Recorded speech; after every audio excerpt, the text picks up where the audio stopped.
तो इस चैप्टर की शुरुआत में हम देखते हैं कोई बोल रहा होता है, ऐसा लगता है कि हमें सर डैंग आपकी हेल्प की जरूरत है। तो एक बंदा कहता है, क्या ही परेशानी है, मुझे डिस्टर्ब करना बंद करो। तो वह आवाज कहता है, इसके लिए हमें माफ करिए, पर ये हमारे हाथ से निकलता जा रहा है। जो सुन वह बंदा कहता है, आखिर वह 12 ग्रुप कहाँ गए हैं जो खुद को व्हाइट हॉर्स स्क्वाड के इलाइट कहते हैं। जिस पर वह आवाज कहता है, टॉप 5 ग्रुप काम से बाहर गए हुए हैं और बचे 7 ग्रुपों में से 4 पहले ही हार चुके हैं। तो वह बंदा कहता है, अरे यार मुझे परेशान करना बंद करो और रेड टाइगर या फिर ब्लू स्नैक में से किसी को बोलो इसे देखने के लिए। जिसके रिप्लाई में वह आवाज कहता है, वे दोनों सीक्रेट मिशन के कारण बाहर गए हुए हैं। जो सुन वह बंदा अपनी जगह से उठते हुए कहता है, हद तेरे की लानत है, आखिर यहाँ पर कितने लोग आए हैं, क्या हम पर यूनियन के मेन फोर्स अटैक कर रहा है। जिस पर वह आवाज बताता है, नहीं केवल एक आदमी है। जो सुन वह बंदा कहता है, क्या वह आवाज बताता है, हमने कभी भी किसी को अपनी घाटी में अतिक्रमण करने की अनुमति नहीं दी, लेकिन अब हम सिर्फ एक आदमी के द्वारा खत्म किए जा रहे हैं। वह बंदा जिसको सुन अपनी जगह से बाहर निकलकर अपने आगे देखता है तो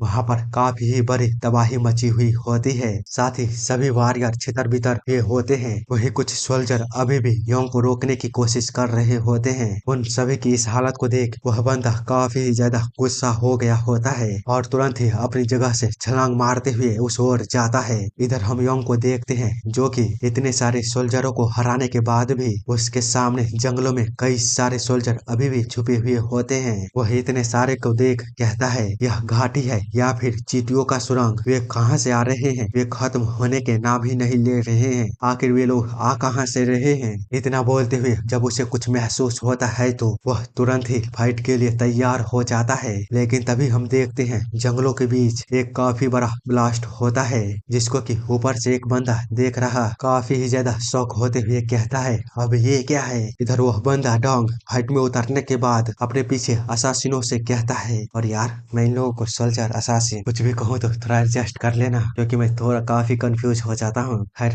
डोंग कहता है, यह कितना दयनीय है, तुम लोग मुझे काफी ही ज्यादा परेशान करोगे, इसीलिए यहाँ से जल्दी निकल जाओ, मैं इन सब के बीच तुम लोगों का ध्यान नहीं रख पाऊंगा। उसे फाइट में उतरा हुआ देख यह बंदा कहता है, ब्लैकिश ब्राउन किंग डैंग, यह व्हाइट हॉर्स स्क्वाड के 3 मॉन्स्टरों में से एक है, आखिरकार अब यह खत्म होने वाला है। एक बीस्ट को रोकने के लिए दूसरा बीस्ट बाहर निकल गया है। पैचन क्लैन का सक्सेसर भले ही कितना ही पावरफुल क्यों ना हो, पर फिर भी एक छोटा बीस्ट बड़े बीस्ट को नहीं हरा सकता। मुझे इसे मिडिल में ही रोक देना चाहिए था, पर अब इसके लिए काफी देर हो चुकी है। इतना सोचते हुए वह अपने पीछे एक बंदे से कहता है, कैप्टन कहाँ पर है। तो वह बंदा उसे बताता है, कैप्टन बॉस से मिलने के लिए गए थे, लेकिन अभी तक वह वापस नहीं आए हैं। जो सुन वह बंदा कहता है, अरे यार तब तो यह काफी बेकार है। दूसरी तरफ हम फाइट की ओर देखते हैं, जहाँ पर योंग और डोंग दोनों ही आमने सामने होते हैं। डोंग योंग को देखते हुए कहता है, मुझे इस पर विश्वास नहीं हो रहा है, केवल एक आदमी ने इतने बड़ी तबाही को किया है, जो कि केवल एक छोटा सा बच्चा है। इतना बोलते हुए वह तुरंत ही योंग के पास पहुंचकर अपने पंच के साथ काफी जोरदार उस पर हिट करता है, जिससे कि ऐसा लग रहा था कि मानो ध्यान का आधा चेहरा पूरी तरह से 1 सेकंड में ही तबाह हो गया हो। लेकिन यह बस उसकी आफ्टर इमेज होती है। योंग ने काफी तेजी से उसके अटैक को अवॉइड कर दिया था,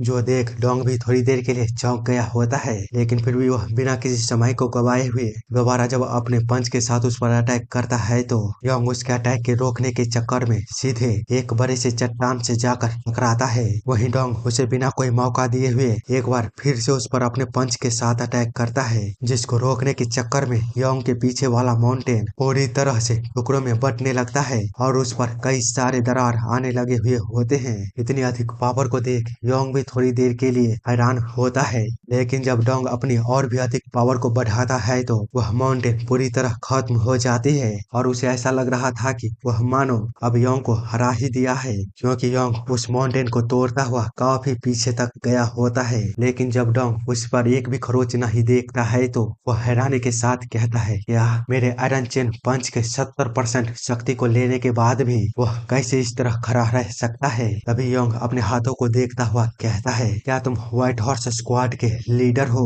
जो सुन डोंग उसे देखता हुआ सोचता है तो वह यहाँ पर बॉस के लिए आया है, लेकिन 1 मिनट वह नहीं जानता है कि बॉस कौन है, फिर भी वह यहाँ पर आ गया है, आखिर क्यों। इतना सोचते हुए वो कहता है, हाँ मैं ही हूँ। हूँ, क्या तुम मेरे लिए ही यहाँ पर आए हो? तो योंग उसकी ओर देख थोड़ी देर सोचने के बाद कहता है, लगता है तुमने कुछ गलत समझ लिया है, लेकिन यह सब पहले तुम लोगों ने शुरू किया है, तो मैंने जो कुछ भी किया है उसके लिए माफी नहीं मांगने वाला। इसीलिए मुझे वह आदमी दे दो जिसे तुम लोगों ने किडनैप किया है, और मैं चुपचाप यहाँ से चला जाऊंगा। जो सुन डोंग सोचता है, व्हाट द फक, आखिर उसे लगता क्या है, वो कौन है? मैं देख सकता हूँ कि उसने यहाँ पर कितनी तबाही मचाई है, और अब वह सोच रहा है कि वह यहाँ से चुपचाप ही चला जाएगा बिना इस चीज के भुगतान किए हुए। इतना सोचने के बाद वह योंग से कहता है, बच्चे मुझे माफ करना, हमने उसे कुछ टाइम पहले ही मार डाला, अगर तुम चाहो तो हम तुम्हें उसका बॉडी दे सकते हैं। जो सुनते ही योंग अपनी एनर्जी को काफी ही भयानक तरीके से रिलीज करते हुए कहता है, क्या तुमने जो कुछ भी कहा वह सच है?